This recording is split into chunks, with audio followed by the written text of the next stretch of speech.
Hello, today I'll be showing integration and workflow between Endace and our Fusion partners Cisco Firepower and Splunk Enterprise. For this demo, we have Cisco Firepower Virtual Firewall running on EndaceProbe as a hosted application detecting threats in real time and sending events to Splunk Enterprise for comprehensive IT SIEM. Both applications are fully integrated with Endace's captured network history for drill down to rich packet level data for investigations and forensics purposes. We will be simulating Trojan malware that has triggered some command and control activity on the network against some IoT devices on a specific subnet. Admins are no longer able to log into affected devices as the threat has managed to change the admin password to those devices. Faced with the daunting physical visit to every device to manually factory reset, SecOps turns to packet history to see if it can help solve the problem. You will see how an analyst can detect the attack and quickly investigate and remediate. I'll start with the Cisco Firepower interface. Here, we have a dashboard view of all the top attackers and intrusion events coming through this network ingress point. We see the top source originating IP threat address, and we see that we had a critical intrusion event in the past hour. We click on this spike to learn more about the situation.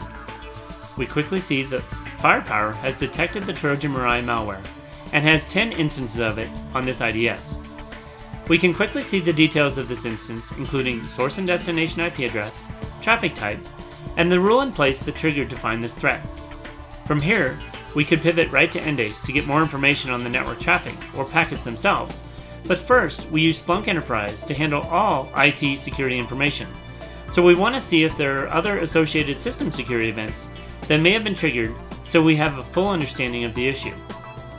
Here, from the Splunk console, we see a series of events coming from Cisco Firepower, including the one we just saw about the Trojan malware, targeting these IoT devices.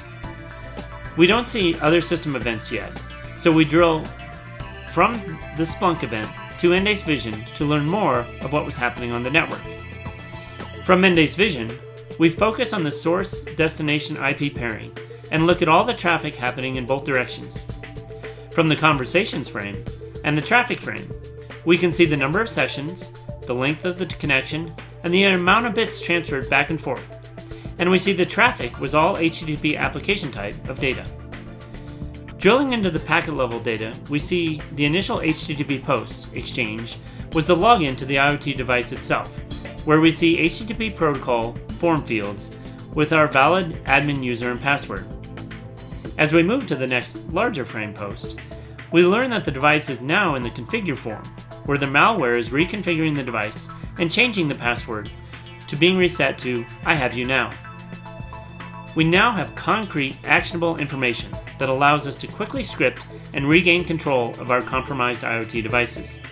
Since the CNC-driven password reset occurred before we were aware of the issue, obtaining this information would have been impossible if not for always-on packet capture as provided by the EndaceProbe. An investment in packet history has clearly paid off here, saving a huge amount of labor that would have been required to factory reset each device, plus rapidly wresting control of our devices back from the bad guys. Regaining control prevents our devices from being used to attack external parties and protects our business reputation.